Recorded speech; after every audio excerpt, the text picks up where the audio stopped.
Bonjour à toutes et à tous et bienvenue donc au webinaire de la SAFER Occitanie Parlons Foncier, le direct, notre rendez-vous mensuel. Donc je m'appelle Philippe Abran, je dirige l'agence conseil en communication K2 et je remplace donc momentanément Claire Houry en charge de la communication à la SAFER Occitanie. J'ai donc le plaisir d'animer ce nouveau direct, ce dernier de l'année, donc pour tenter cette fois-ci d'appréhender donc le phénomène sociétaire et en quoi celui-ci est de nature à modifier la structure des exploitations agricoles en Occitanie. Alors, force est de constater, en effet, que l'agriculture est traversée par de profondes mutations, et notamment par ce que l'on pourrait appeler une révolution sociétaire, alors que dans le même temps, le modèle traditionnel de l'exploitation dite familiale ne cesse de s'éroder, que le nombre d'agriculteurs continue de baisser, la taille des exploitations de s'agrandir et les moyens de production de s'externaliser. Comment donc expliquer ce phénomène sociétaire? Quelles peuvent en être les conséquences sur les structures d'exploitation? Qui fait du sociétaire et pour quels objectifs? Quelles sont les différentes formes sociétaires et à quoi répondent-elles? Un ensemble de questionnements auxquels nous allons tenter d'apporter donc un éclairage avec nos invités du jour. Préalablement, donc, je vous informe que vous pouvez poser vos questions tout au long de ce webinaire dans le chat, la fenêtre qui est située à droite de votre écran. Je vous précise également donc une enquête de satisfaction vous est proposée, que vous aurez le loisir de la compléter si vous le souhaitez, pendant la séance de questions-réponses, donc à la fin de ce webinaire. Donc sans plus attendre, j'ai le plaisir d'accueillir nos invités du jour, Nicolas Campels et Thomas Lavidali. Nicolas Campels, bonjour. Oui, bonjour. Vous êtes directeur du service juridique du CERF France Midi-Méditerranée. Et je précise, donc, vous êtes basé à Narbonne, dans le département viticole de l'Aude. Ravi de vous accueillir. Thomas Lavidali, donc bonjour. Bonjour. Vous êtes responsable fiscalité et transmission sociétaire au sein donc, de la SAFER Occitanie. Ravi de vous accueillir également. Donc n'hésitez pas, donc durant le webinaire, je le répète, vous pouvez réagir donc via le chat sur la droite de votre écran. Alors peut-être pour commencer, donc un mot tout d'abord à vous deux, afin de présenter vos missions respectives et peut-être essayer de préciser la complémentarité de vos interventions. Thomas, donc peut-être on peut commencer par vous et puis ensuite on donnera la parole à Nicolas. Oui, merci Philippe. Alors, je suis en charge de la fiscalité, de la transmission des sociétés sur toute l'Occitanie, à la SAFER. Et donc, ma mission principale, c'est d'apporter un peu d'huile dans les rouages auprès des notaires, des avocats ou des cabinets d'experts comptables, parce que les structurations des exploitations agricoles sont de plus en plus complexes et qu'on mène des opérations de plus en plus grosses. Et pour apporter beaucoup plus de fluidité, en fait, je me charge d'anticiper l'opération conjointement avec les conseils des cédants et des cessionnaires. Donc voilà pour la présentation donc de Thomas Lavidali, donc responsable fiscalité et transmission sociétaire à la SAFER Occitanie. Même question à vous, Nicolas, peut-être avant qu'on démarre notre échange, la nature de vos missions et puis la complémentarité qu'il peut y avoir donc entre les services du CERF France Midi-Méditerranée et la SAFER Occitanie. Alors oui, moi je suis directeur donc, du service juridique et fiscal de la GC Midi-Méditerranée en fait, qui compte à peu près 8700 adhérents, dont une grosse moitié d'agriculteurs et de viticulteurs. Donc en fait, on intervient, la GC Midi-Méditerranée est un cabinet d'expertise comptable et de conseil. Et donc c'est tout naturellement que nous intervenons tout au long de la vie de l'entreprise pour apporter du conseil en matière d'ingénierie patrimoniale notamment et accompagner le dirigeant d'entreprise, notamment lors de la transmission d'entreprise, conseil quant à la valorisation de son outil, c'est des questions que l'on verra tout à l'heure, conseil juridique, conseil patrimonial, conseil fiscal, conseil tenant à la valorisation des parts sociales, conseil tenant à l'accompagnement du volet social de la transmission. Et oui, nous travaillons en bonne intelligence avec la SAFER assez régulièrement, puisqu'on le verra tout à l'heure, quand on appréhende une transmission d'entreprise, notamment une transmission d'entreprise agricole et viticole, on a besoin de la connaissance de tous, puisque les enjeux sont fonciers, patrimoniaux, familiaux par moment. Et c'est vrai qu'on a une assez belle complémentarité lorsqu'on a des questions qui touchent à la vente, mais aussi à certaines transmissions un peu plus originales. Vous faites partie tous les deux donc, du même écosystème qui accompagne effectivement la vie des entreprises de leur création jusqu'à leur transmission. Exactement. Merci en tout cas pour vos propos à vous deux et pour cette première présentation. Thomas Lavidani, donc responsable fiscalité et transmission sociétaire donc à la SAFER Occitanie. Je l'évoquais en préambule, hein, l'agriculture est traversée par de profondes mutations, parce qu'on peut peut-être aujourd'hui cette révolution sociétaire, alors que dans le même temps, on voit bien donc, le modèle traditionnel de l'exploitation dite familiale s'est rodé, que le nombre d'agriculteurs continue de baisser, la taille des exploitations de s'agrandir. Au regard des dossiers qui passent entre vos mains, Thomas, vous confirmez que cette révolution sociétaire donc, est bien en cours et qu'elle va durablement impacter les structures d'exploitation, et notamment en Occitanie? Oui, effectivement, en fait, cette révolution sociétaire, son point de départ, ça date de la Deuxième Guerre mondiale. C'est lié, si vous voulez, au développement de l'agriculture avec la mécanisation, parce qu'avant la Deuxième Guerre mondiale, on avait des exploitations agricoles qui étaient familiales. L'essentiel des exploitations était à titre individuel. Et avec les investissements, la mécanisation, le progrès, le plan Marshall qu'il y a eu, eh bien, l'agriculture en France s'est développée et en parallèle, la partie juridique également. C'est là où on a vu naître le GAEC dans les années 60, le GFA dans les années 70, le RL dans les années 80, et donc il y a eu une croissance des constitutions de société. Un point qui est intéressant, c'est que dans la fin des années 80, 90% des exploitations étaient menées à titre individuel, alors qu'aujourd'hui, en 2020, on est plus proche, un peu moins de 60%, et le reste est des sociétés. Donc finalement, on est sur une révolution qui s'accélère de plus en plus. Vous qui avez un regard particulièrement avisé sur la question foncière au sein de la SAFER, ça va de soi. Est-ce que vous constatez la montée en puissance donc, de ce phénomène sociétaire, y compris sur les transactions foncières qui sont réalisées via des parts de société? Alors, on a des éléments factuels, si vous voulez, à la SAFER, parce qu'on est notifié sur les ventes de parcelles agricoles. Alors, on a tout un tas de données. La problématique sur la vente de parts sociales, si vous voulez, c'est que c'est deux réglementations différentes. On a une réglementation sur les mutations foncières et une autre réglementation sur les mutations de parts sociales. Donc, à titre indicatif, on avait plus de 42 000 notifications de mutations en Occitanie sur 2022 et seulement 540 en parts sociales. Pourquoi il y a cet écart aussi important? C'est parce que les praticiens n'ont pas pris l'initiative de notifier la SAFER automatiquement à chaque fois, et c'est en train de monter de plus en plus. Donc, il faut prendre un peu de recul finalement sur ces chiffres-là, parce que dans les faits, on a de plus en plus de sociétés qui détiennent du foncier. Par ailleurs, il y a un intérêt à détenir du foncier par l'intermédiaire de sociétés, c'est sur les droits d'enregistrement. Lorsqu'on fait une vente de parcelles agricoles, on est imposé à hauteur quasiment de 6% de droits de mutation, alors que sur des ventes de parts sociales, on va être sur des droits fixes, bien souvent à 125 €. Donc, il y a tout ce schéma-là qui s'opère et qui monte de plus en plus en puissance. Mais les chiffres, finalement, ne retranscrivent pas la réalité. Alors, comment est-ce que vous expliquez quand même ce développement? Bon, on a vu que le phénomène n'était pas nouveau, hein. Vous dites qu'il remonte au lendemain de la Seconde Guerre mondiale et de la modernisation de l'agriculture. Pour autant, donc, comment aujourd'hui vous expliquez ce développement? Parce que ça ne cesse de croître. Et je me demandais, est-ce que c'est un développement qu'il faut par ailleurs relier? Je ne sais pas s'il y a un lien de cause à effet, mais en tout cas, est-ce qu'il faut le relier aussi à l'augmentation de la taille des entreprises? Parce qu'on voit bien quand même que au fil des décennies, on est sur une augmentation constante de la taille des exploitations, on y reviendra.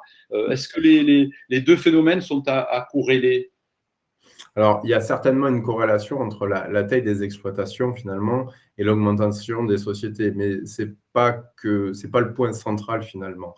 Une donnée intéressante, c'est qu'en 10 ans, eh bien, la SAU a augmenté de l'exploitation moyenne de 30%.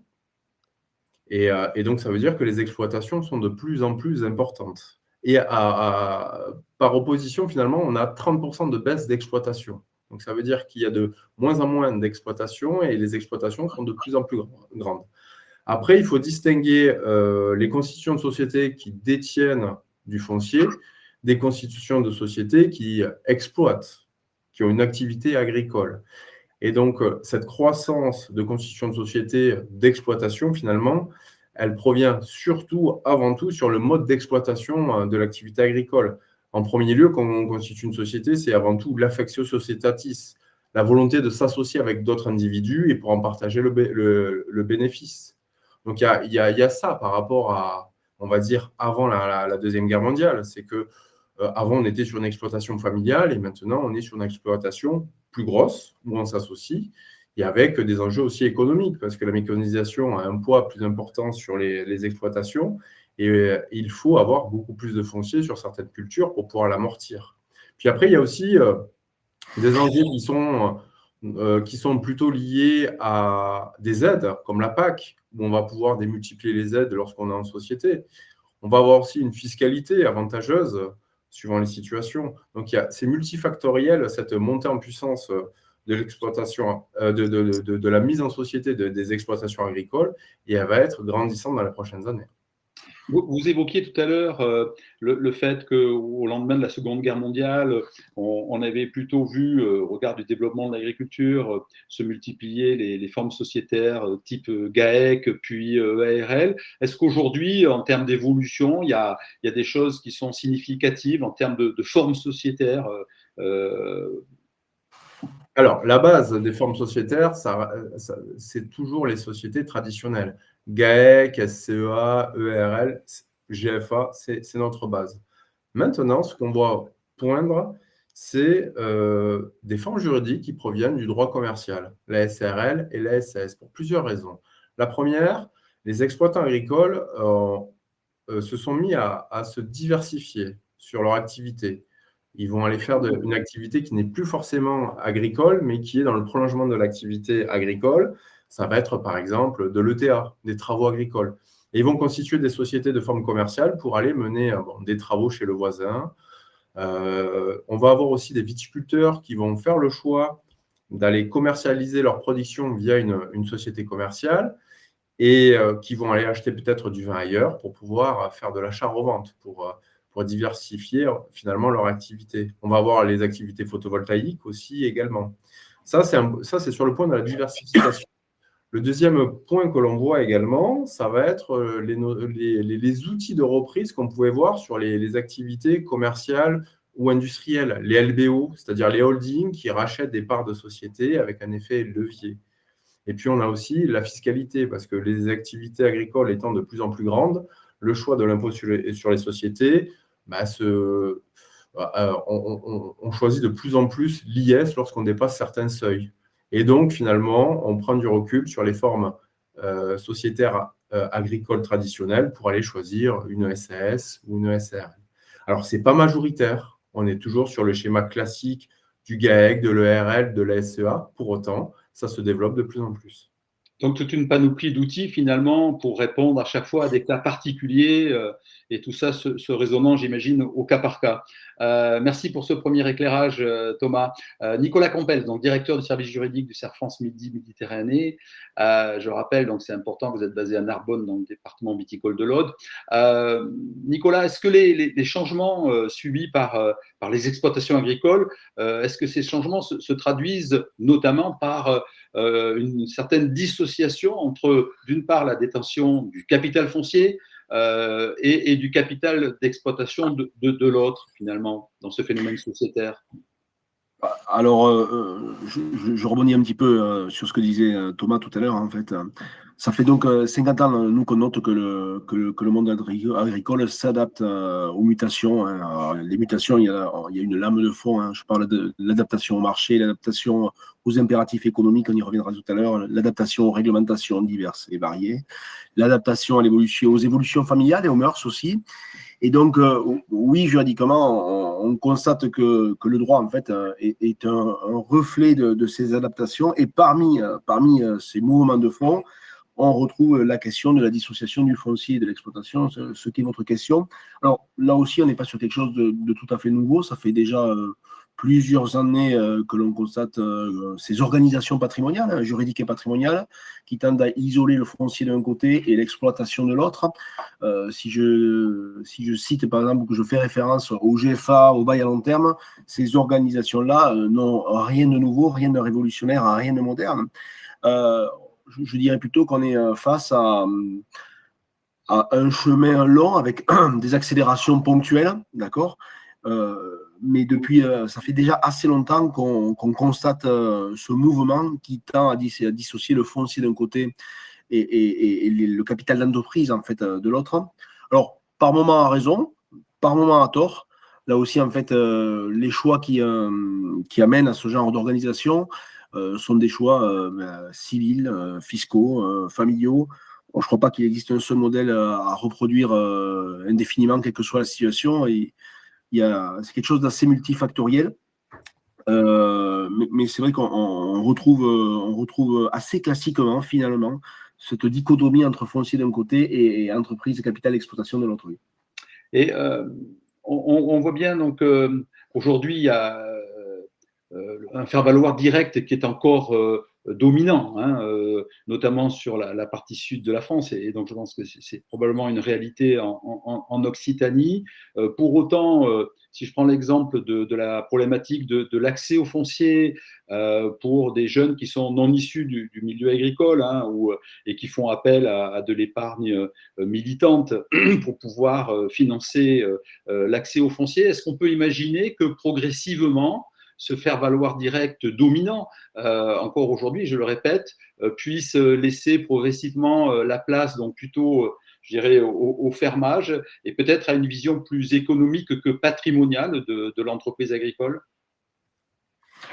Alors, il faut partir du constat qu'en effet, l'agriculture, souvent je la compare à titre humoristique à l'industrie, c'est une activité qui nécessite une grande capitalisation, c'est-à-dire que devenir agriculteur nécessite un capital de départ, nécessite un financement.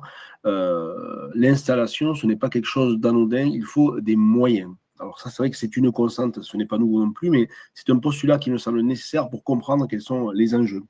Alors, autre question, c'est est-ce que finalement le faire-valoir indirect, qui est assez rare en Occitanie, aura tendance à finalement à prendre le pas progressivement sur le faire-valoir direct, hein, qui est typique de l'agriculture d'Occitanie. Moi, au niveau des constances qui me concernent, on s'aperçoit que non, ce n'est pas encore le cas. Alors, par contre, il y a quelque chose que l'on voit poindre, c'est la présence, alors le terme est peut-être un petit peu équivoque, d'expérimentation originale qui permettent de pallier en effet certaines problématiques de niche, c'est-à-dire des nouveaux modes peut-être de portage foncier qui ont pour but en effet, s'appuyant sur la dissociation du foncier d'un côté et du capital d'exploitation de l'autre, qui ont pour but des vocations, on peut même dire des vocations, mais de permettre un accès au foncier plus large. En effet, je ne pense pas que ça devienne quelque chose qui devienne principal dans les années qui arrivent immédiatement, hein, parce qu'on a quand même, en Occitanie, j'ai dit tout à l'heure, un très grand attachement au foncier. On a quand même quelque chose qui est viscéralement, culturellement présent et que l'on constate au quotidien. Donc, si je devais être parfaitement clair dans mes propos, j'aurais tendance à dire, est-ce que le faire-valoir indirect va prendre le pas sur le faire-valoir direct? Aujourd'hui, non, on ne le constate pas. On ne le constate pas, les agriculteurs sont attachés à leurs terres, sont attachés à leurs exploitations familiales, mais par contre, oui, on voit commencer à poindre, à naître certaines formes originales de portage de foncier, ça c'est certain. Ce n'est pas la majorité, ce n'est pas forcément significatif, mais ça existe. Et juste, on pourrait peut-être citer un exemple, hein, il n'y a pas très longtemps, nous sommes, vous le savez, dans les échanges relatifs au projet de loi de finances, puisqu'on en parle beaucoup, et il y a une proposition de loi là, qui a été déposée par un député qui fait référence à un nouveau mode de groupement foncier, qui serait le groupement foncier d'investissement. Et donc, que serait le groupement foncier d'investissement? En fait, ce serait un GFA qu'on connaît déjà, mais d'une nouvelle catégorie, si je puis dire, qui aurait pour objet de drainer l'économie en fait française vers l'acquisition de terres et donc de faire en sorte peut-être aussi de contribuer à cette dichotomie foncier d'un côté, exploitation de l'autre, en appuyant sur le faire-valoir indirect. Alors, on n'est que sur des projets et sur quelque chose qui est aujourd'hui non significatif, non majoritaire. Mais on voit en tout cas beaucoup de mouvements en ce sens, si je puis dire. Merci Nicolas pour cet éclairage. Thomas, on l'évoquait, hein, donc on a en toile de fond, hein, donc des exploitations qui ne cessent de grossir. J'imagine qu'avec la problématique liée donc au nombre de cédants qui sont aujourd'hui sans succession identifiée, il va y avoir encore du foncier qui va se libérer. C'est une situation que vous constatez, y compris en Occitanie, cette problématique de foncier qui se libère et d'exploitation qui continue de grandir en termes de taille?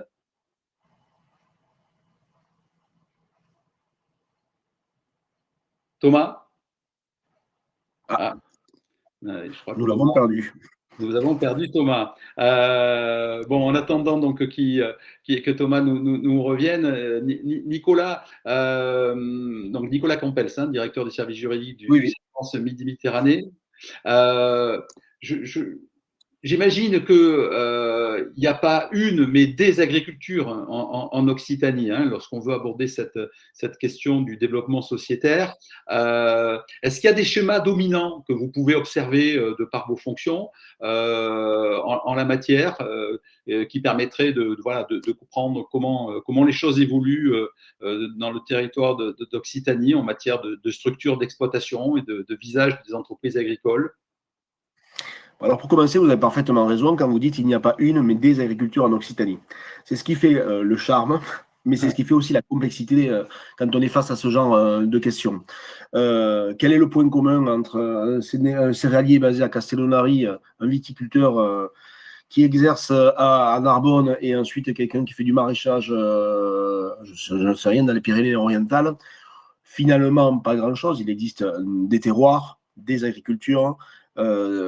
C'est compliqué d'avoir des considérations larges. Mais si on voulait avoir des considérations larges, on peut noter certains facteurs qui me semblent intéressants. Le premier, c'est, alors on a parlé après d'accroissement de structure, etc., mais c'est la professionnalisation, moi, qui me semble intéressante. Je reprends un petit peu les chiffres qu'indiquait Thomas tout à l'heure. En fait, on remarque que le nombre de toutes petites entreprises, en fait, toutes petites, d'exploitants à titre secondaire, qu'on appelait les personnes qui sont salariées, qui ont à côté une exploitation d'agriculteurs, ont tendance à faiblir considérablement, faisant ainsi mathématiquement augmenter la taille moyenne des exploitations agricoles. Hein. Et quand je dis professionnalisation aussi, je note un plan large, c'est-à-dire produire un produit, s'inquiéter de la vente du produit, se conformer aux différentes réglementations, permettre d'écouler ou d'exercer des activités complémentaires à son activité principale. Donc cette professionnalisation, moi je la trouve assez notable. Ce que je note aussi, le point commun qu'on peut avoir dans les différentes agricultures en Occitanie, c'est l'attachement au foncier, qui est quand même quelque chose d'assez viscéral.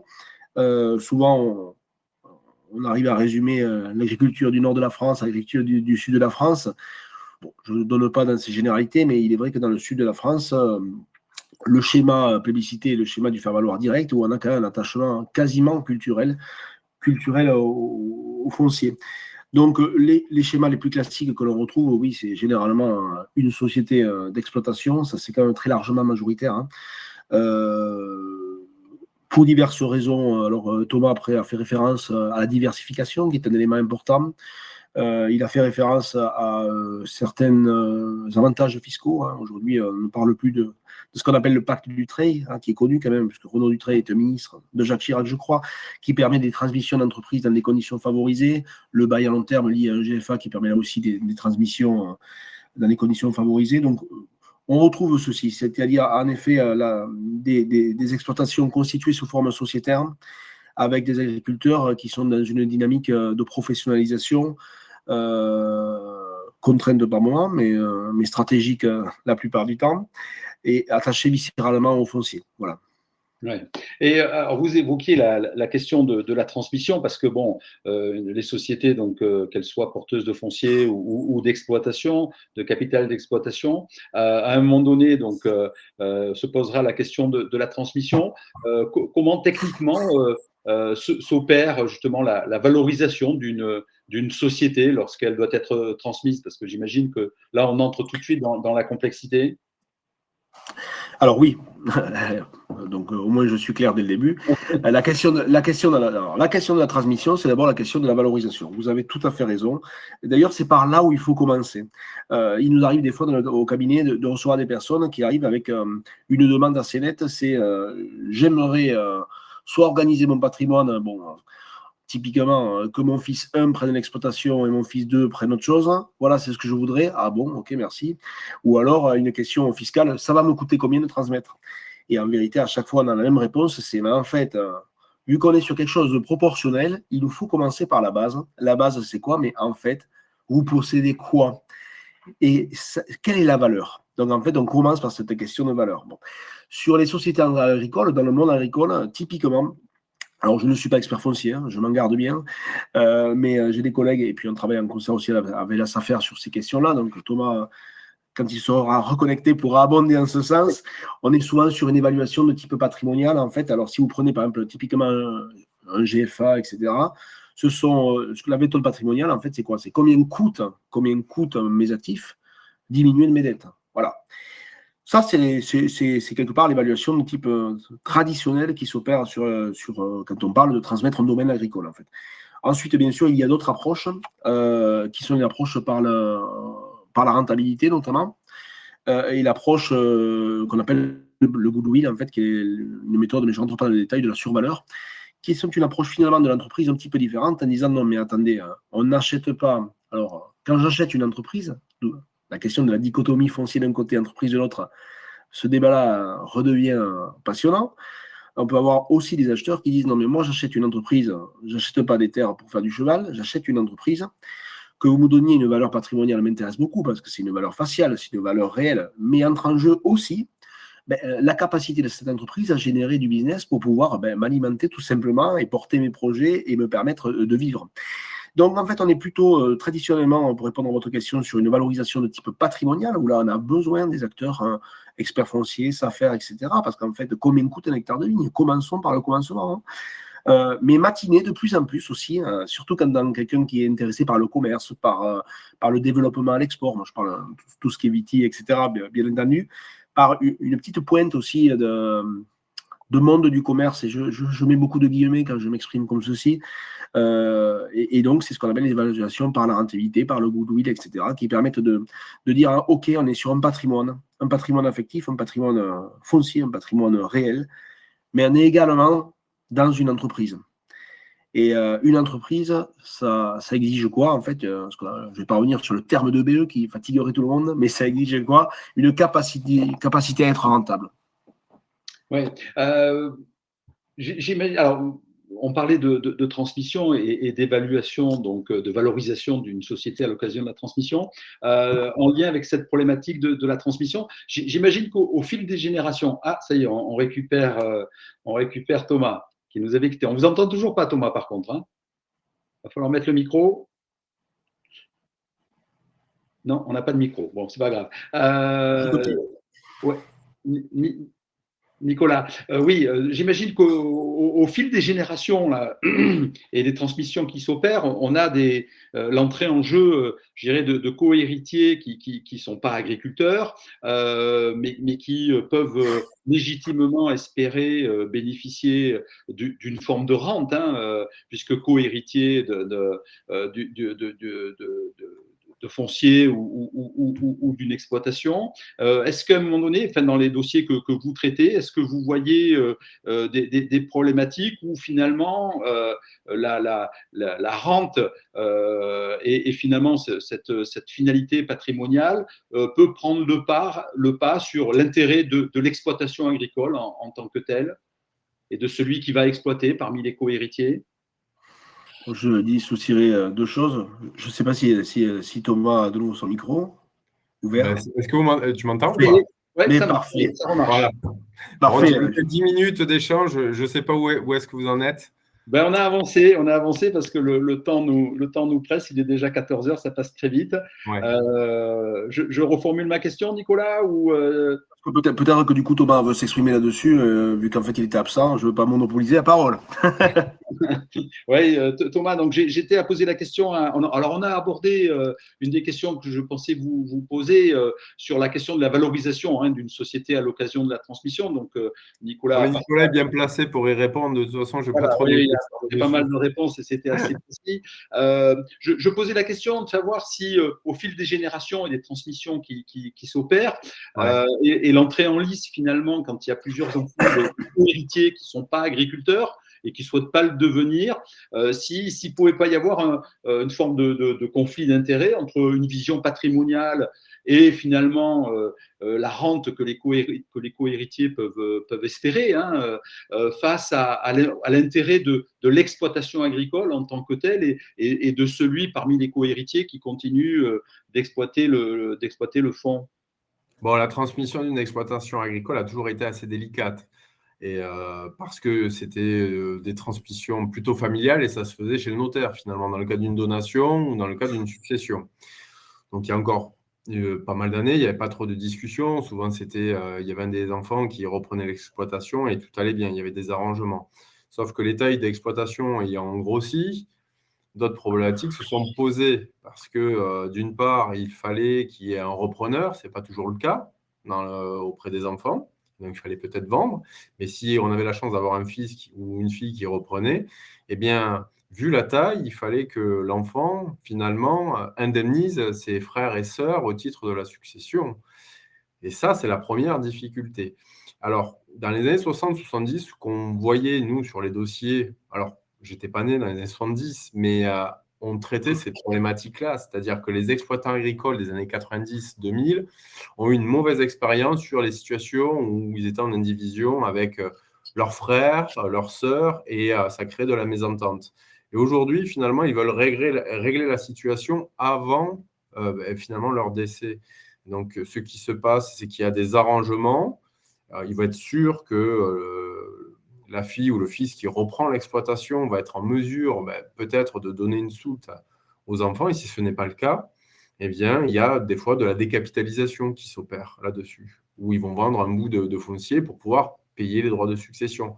Pourquoi ils font ça? Pour éviter que le repreneur ait sur ses épaules cette charge financière finalement. Alors, il existe aussi des situations où on va avoir des frères et sœurs où ils vont être associés d'un GFA et un des frères et sœurs va exploiter par bail, mais il peut y avoir des difficultés dans le temps, au bout de 20 ou 30 ans, lorsqu'il y a des successions, des transmissions de patrimoine qui s'opèrent. Donc, c'est vrai que c'est toujours assez délicat.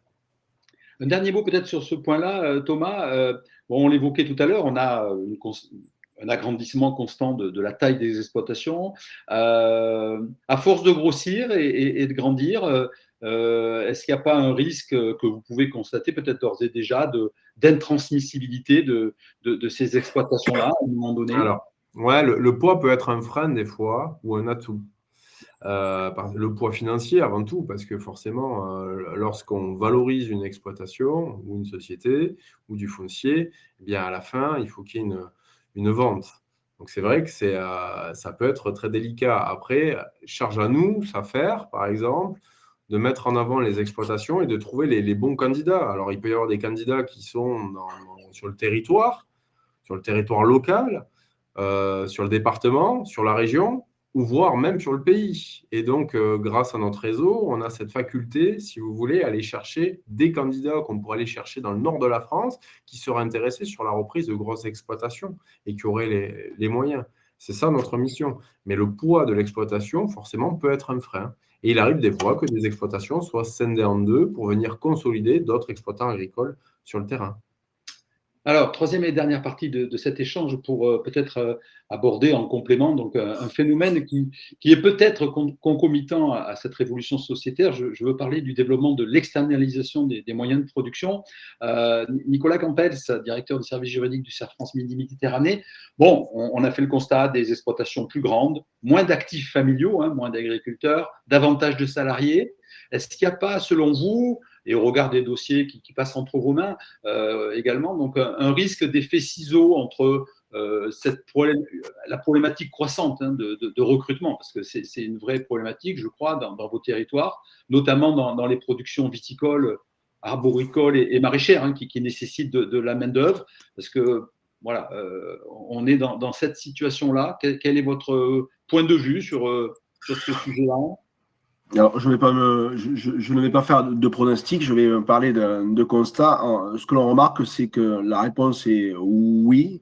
La problématique du recrutement, en fait, du recrutement et de la gestion des salariés, en fait, de tout ce qu'on appelle aujourd'hui l'écosystème RH, est une problématique réelle et très importante pour nos entreprises. Souvent, on est interpellé pour des questions fiscales, pour des questions d'organisation, des questions réglementaires. Ça, c'est notre quotidien, bien entendu. Mais très, très, très souvent, ressort la question de la gestion salariale.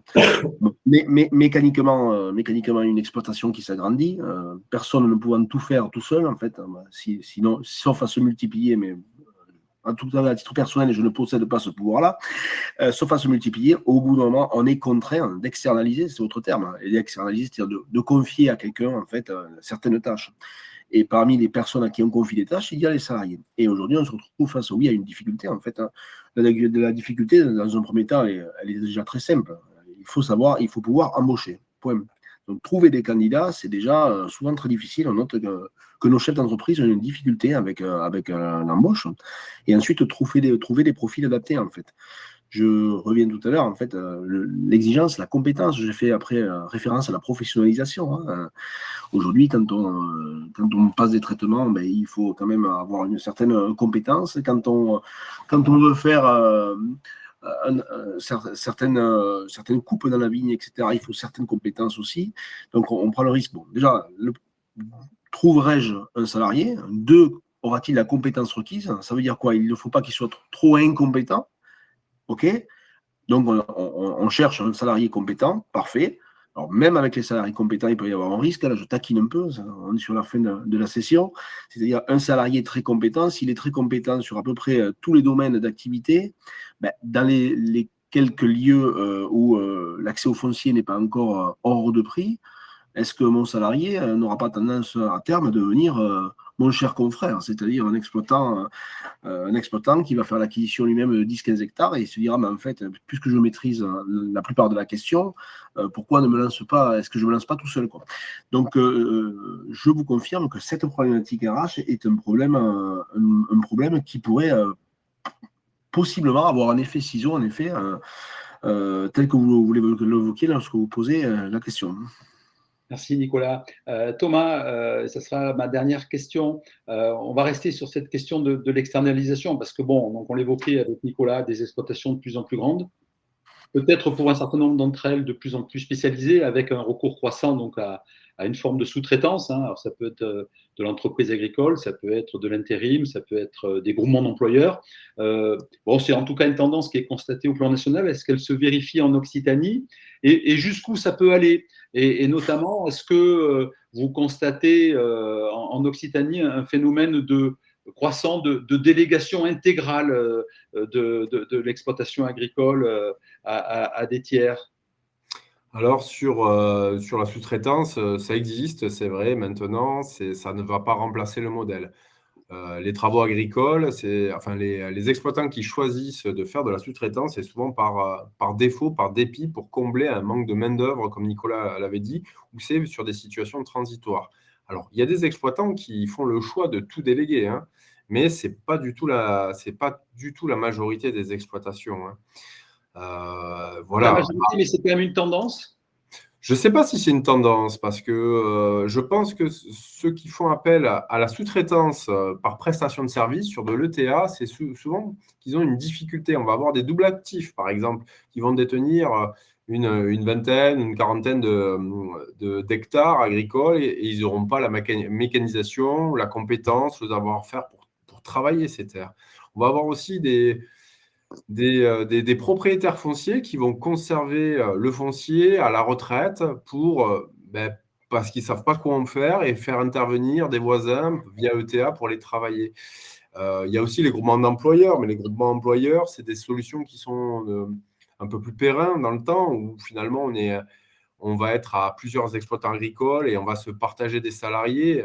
Mais la sous-traitance en tant que telle, sur notre territoire, ça existe, mais ce n'est pas majoritaire et je ne sens pas une tendance. Voilà, je ne sens pas une grosse tendance de fond.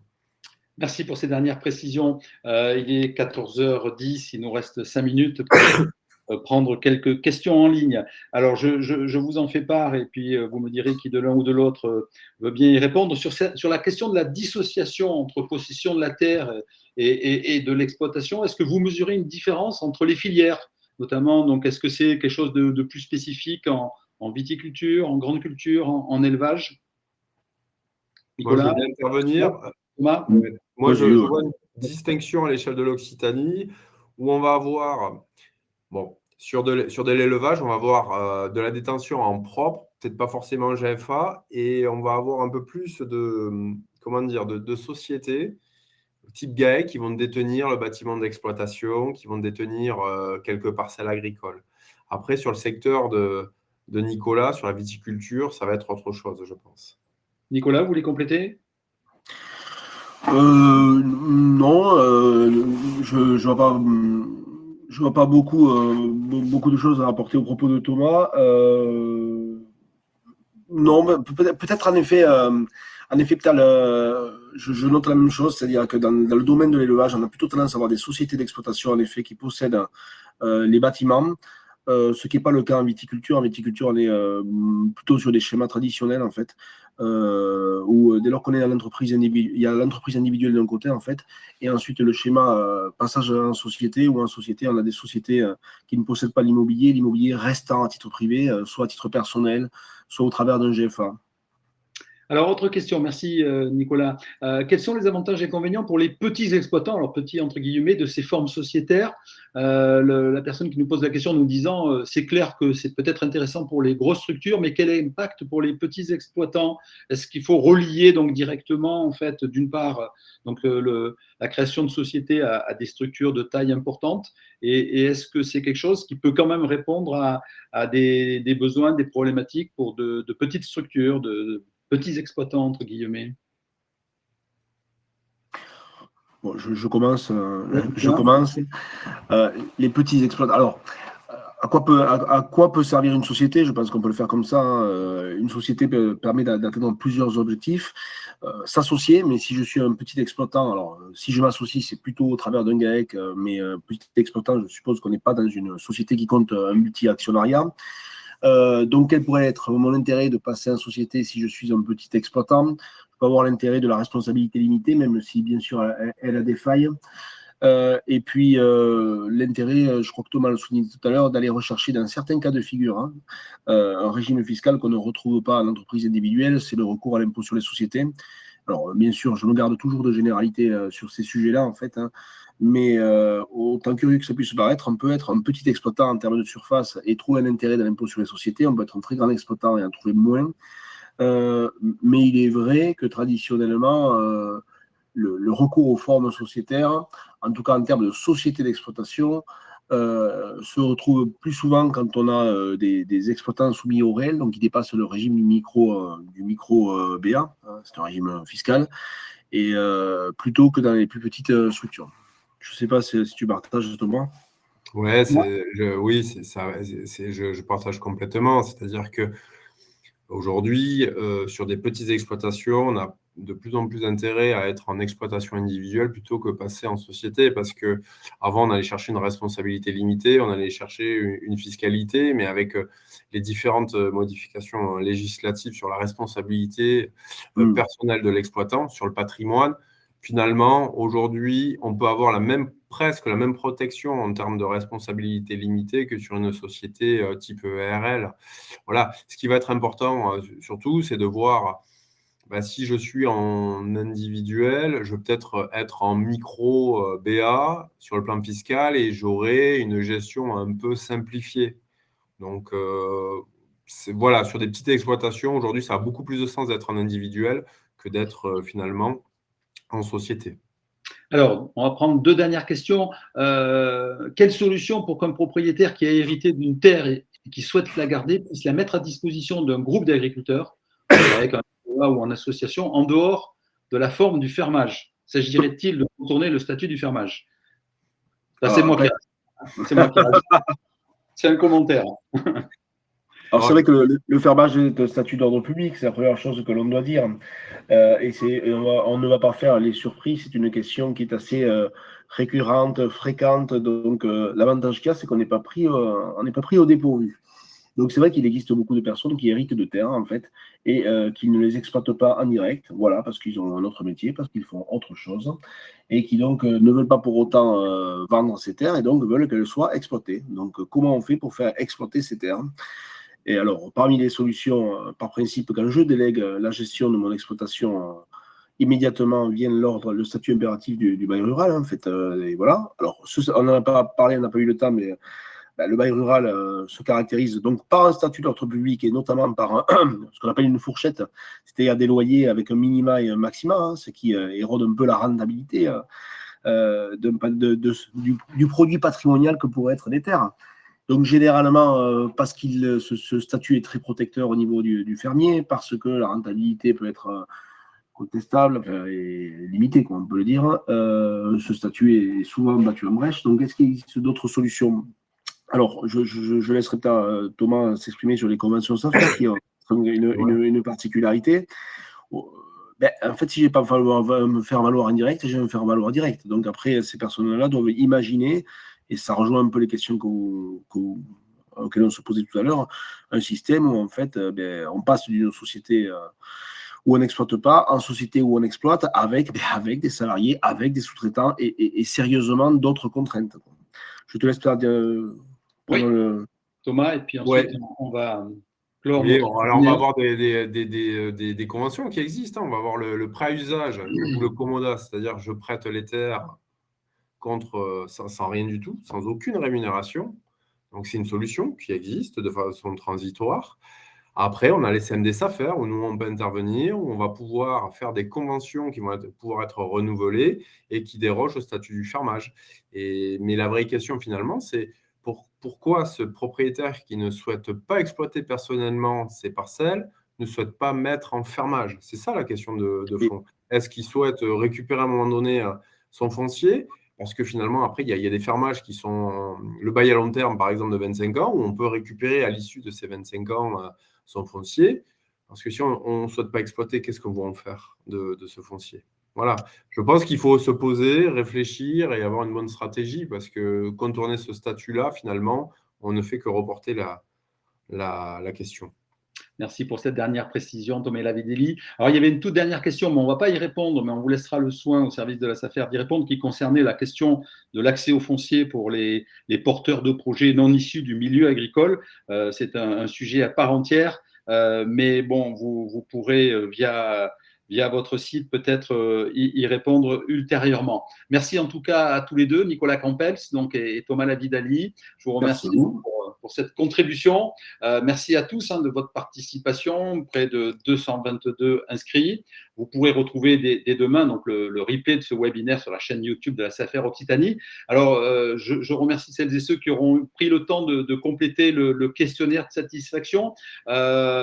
Pour les rendez-vous de 2024, la SAFER Occitanie est en train de travailler le calendrier et donc on vous en informera très prochainement. N'hésitez pas d'ailleurs via le questionnaire à proposer des thèmes et des questionnements si vous en avez. On les prendra en compte et on essaiera donc peut-être de les traiter à l'occasion d'un prochain webinaire. Sur ce, donc, je vous souhaite une belle journée et merci encore d'avoir suivi donc ce webinaire.